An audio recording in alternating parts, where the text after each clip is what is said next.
السلام عليكم ورحمة الله وبركاته. أصحابتك وحران جنال كمركز السود وهذا أدي هذا ومهد سنتهين مقالكم وحربا إن ندخل وداجو ويل سوماليا أو لوسو قبتي دلكي ويلكي كلا السومالية هي مالنتي عيدة هيد لجود لي مقالة شوكبي قبلك مينيسوتا هذا بقى ويل كاسي ولي واحد دعوة لجوم سوقين لكن حدا وحرية هي وان إدلة وداجية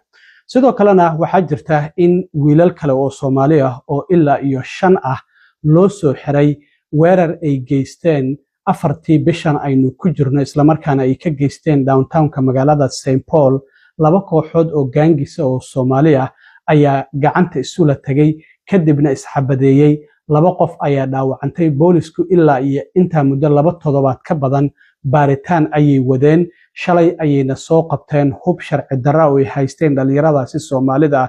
iyo iyagiiba qaar ka midana dacwado ayaa lagu soo oogay haddaba booliska oo arrimahaasi ka warbixinayana sidoo kale waan idin la wadaagaya balse marka hore soo dhawaada maalmadii shalay ahayd waxaan idin sheegay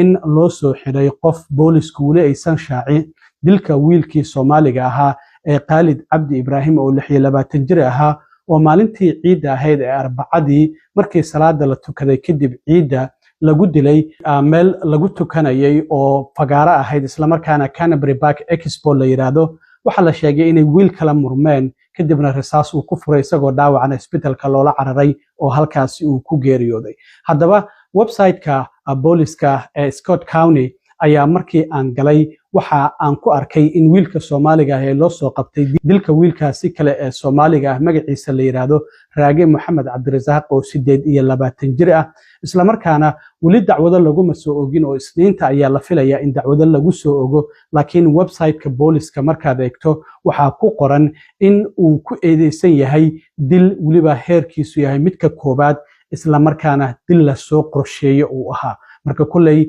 ilaa ay hadda boolisku ma aysan soo bandhigin wareysiga ay la yeesheen wiilkan eedeysanaha oo dilka ayna Khalid Cabdi Ibrahim ku eedeysan oo la soo qabtay in uu wareysi siiyay sababta uu ku dilay maxay ahayd maxariir baa ka dhaxeeyay maxay ku murmeen ilaa ay hadda lama ogo laakiin sida muuqanaysa isniinta ayaa la filayaa in dacwado lagu soo ogo laakiin hadda waa uu xiran yahay magaciisana waxa la yiraahdaa Raage Maxamed Cabdirasaaq ayaa la yiraahdaa wiilka loo soo qabtay dilka oo ku eedeysan dilka Khalid Cabdi Ibrahim wax faahfaahin oo dheeraadana laga mahayo wiilkan la dilay wiil arrimaha bulshada u dhaqdhaqaaqa ayuu ahaa oo la yaqiinay isla markaana waliba ilmihiisii ugu horeeyay ayuu sugay oo dhawaan ayuu guursado xaaskiisa uur ayay lahayd wararka qaar waxay sheegayaan labadan dhalinyarada inay is yaqaaneen xitaa xaasaskoodu ay uur lahaayeen oo isla socdeen oo ciida isla soo aadeen laakiin lama garan karo waxyaabaha muranka ka dhaxdhaliyay isla markaana ku sababay in Raage Maxamed Cabdirasaaq uu dilo Khalid Cabdi Ibrahim wixii warbixinaha ay ka soo kordhana sidoo kale ilaa isniinta hadii dacwada lagu soo ogo iyo boolisku faahfaahinada ay ka bixiyaan sababta dilkan ka dambeysayna waan idin la wadaagi doonaa hadii aan la idmo dhinaca kale gaangiska Soomaalida ah gobolka Minnesota aad ayay ugu soo badanayaan hadda waxaa dhacday in shalay booliska magaalada St Paul shir jaraa'id oo qabteen taliyaha booliska maayarka iyo sidoo kale saraakiil ka tirsan dhinaca federaalka oo dhinaca hubka sharci darrada u qaabilsan waxay xaqiijiyeen in 5 dhalinyaro ah la soo xiray hub gaaraya ilaa iyo 7 la soo qabtay arrintan waxay daba socotay weerar dhacay afartii bishan May aynu ku jirno meel xaflad qalinjibin oo jaamacadda Metro State University-ga qalinjibin ay ku qabanayeen meesha la yiraahdo River Center oo ku taala downtown-ka St Paul ayaa rasaas ay ka dhacday galinkii dambe ee afartii bishan aynu ku jirno ee May rasaastaasi wax la leeyahay laba qof ayaa ku dhaawacantay maadaama dad fara badan ay goobta joogeen kala carar ayaa ka dhacay marka hadii rasaas ay dhacdo isbuurasho ayaa imaan karto dhaawac kale ayaa imaan karo marka boolisku ilaa intaasi kaamarooyinkii meesha ku xirnaa ayay dabagal ku hayeen oo muuqaaladii ayay dib u daawadeen shalay marka waxa la soo xiray 5 qof oo dhalinyaro Soomaali ah waxana baaritaan lagu sameeyay guryahooda oo ku kala yeelay kadib markii warranty ay boolisku ay u jirteen Briar Lake, Lakeville, Minnetonka iyo waliba ayna Brooklyn Park ayaa baaritaanadan lagu sameeyay dhalinyarada la soo qabtay marka waa 5 saddex kamid ah dacwado ayaa lagu soo oogay mid kamidana lama shaacin dacwada ilaa ay hadda lagu soo oogayo midna waliba maba uusan qaan gaariba 18 ayuu ka yar yahay oo waa la qariyay dacwadaha isaga lagu soo oogay marka dhalinyaradan waxa ku jirta xitaa mid kamid ah waa dadkii ku dhaawacmay maalintaasi ayaa dadka la soo xiray dhalinyarada la soo xiray kamid ah dhaawac ay wajiga ayuu ka gaaray sida aad aragtaan Sakariya Xaashi Saciid ayaa la yiraahdaa waa 21 jir isaga waxa lagu soo oogay weerar heerkiisu yahay midka labaad iyo waliba kicin qalalaaso ayaa lagu soo oogay waxa sidoo kale ku jira Umar Abdiwahaab Maxamed oo 19 jir isagana waxa lagu soo oogay weerar heerkiisu yahay midka koobaad weerar heerkiisu yahay midka labaad iyo waliba qalalaaso heerkeedu yahay midka labaad qofka saddexaadna waa Khalid Ali Maxamuud isagana waxa lagu soo oogay da'diisa lama sheegin weerar heerkiisu yahay midka labaad ayaa lagu soo oogay haddaba dhalinyaradan marka maxaa isku geeyay oo inay dagaalamaan oo hub ay isku adeegsadaan maxaa sababay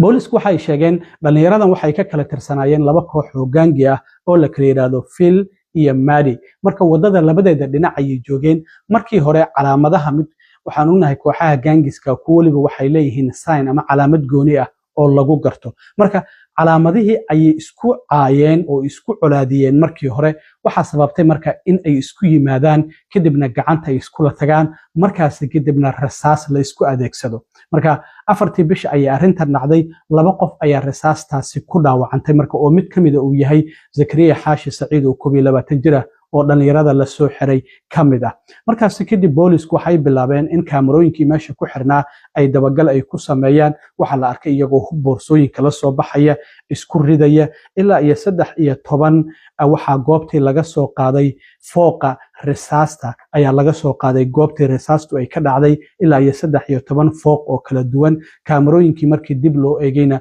wajiyadooda ayaa la arkay iyo qaabka hubka ay ula soo baxayeen waxa sidoo kale jirta wiilka 18 jirka ah oo ilaa hadda oo aan qaan gaarin oo dacwada aan lagu soo oogin waxa la arkay leeyahay Saciid walaalkiis isagoo wajiga feer uga dhufanaya waxana sidoo kalena dhaawac uu ka soo gaaray sinta ayaa sidoo kale la leeyahay marka boolisku waxay xaqiijiyeen hubka ay soo heleen oo ilaa iyo 7 ah in uu ku jiro mid federaal ahaan oo federally loo mamnuucay waa modified guns ayaa la yiraahdaa bastoolada ayaa waxa laga bedelayaa bastooladu kale ayay u dhacdaa qalab yar oo waxa jirto raqiis inta la soo iibsado lagu dhajiyo bastooladii sida AK camal ayay u dhacaysaa oo automatic ayay u dhacaysaa ama baas ayay u dhacaysaa federaal ahaan waa la mamnuucay hubkaasi sidaas darteed waxa lagu arkay qoryihii la soo qabtay mid noocaasi oo kala switch ayaa la yiraahdaa ama sidoo kale Aurosirna waa la yiraahdaa marka qaabkaasi ayaa loo bedelay waxana dawladda federaalka hay'adda u qaabilsan arintan oo la dagaalanto qamriga tubaakada iyo sidoo kale hubka sharci darrada iyo waxyaabaha qarxa ayaa iyagu waxay xaqiijiyeen in dacwada federaal ah laga yaabo in lagu soo oogo dhalinyaradan qaarkood kuwii hubkaasi bedelay oo maadaama la mamnuucay iyaguna bedelay haddaba marka dhalinyaradan sida muuqata marka dabagalkaasi dheeraadka ay boolisku ay ku sameeyeen maadaama labadaasi koox oo gaangiga ay ka tirsanaayeen dhalinyaradan waxa muuqanaysay in ay iscolaadiyeen kadib gacanaha la iskula tagay markii dambana in hub la iskula soo baxo ayay gaartay marka intooda badan saddexda qof ee dacwada lagu soo oogay maanta ayaa maxkamadda la soo taagay kuwa kalena waxa la filayaa iyagana in dacwadaha kala duwan lagu soo oogo haddaba waa kan taliyaha booliska ee magaalada St Paul Axel Henry oo shalay shirka jaraa'id oo xitaa maayarka magaalada St Paul ay goobjoog ka ahayd sheegay in arrimahan oo kale ay soo laablaabteen goobaha dadku ay ku badan yihiin in la isku rasaaseeyo isla markaana waxa uu sheegay inaysan u dul qaadan doonin waxa uu haddii aad meel kale ka timaado hubna aad la timaado magaaladeena oo dhibaato aad ka geysato waan ku dabagaleynaa isla markaana waan ku soo qabanaynaa isagoo shirka jaraa'id ka hadlayayna sidan ayuu yiri The shooting that took place on that day was very atypical for our city. I want the community to know, and those who would do these kinds of crimes to know, that this response is not atypical. This is what you can expect when you commit crimes like this in St. Paul. We are going to track you down and we're going to hold you accountable for this. It's completely unacceptable. Prevention is always our gold medal. We want to prevent any of these things from happening. But if you're going to bring a gun into our city and you're going to shoot at people, we are going to hold you accountable. sidoo kale sarkaalka dawladda federaalka u qaabilsanaa dhinaca hubka sharci darrada ah ee la bedelay ayaa isaguna waxa uu sheegay in hubka ay soo heleen qori noocaasa oo la bedelay uu ku jiray isla markaana meeshii kali oo u dhici lahaa baas inuu u dhaco laga dhigay waxana uu sheegay in arrintaasi ay tahay mid la mamnuucay waxa uu sheegay in marka dacwado lagu soo oogi doono qofkii iska lahaa qorigaasi oo dacwado federaal ah lagu soo oogi doono waa kan marka arrimahaasi ka hadlay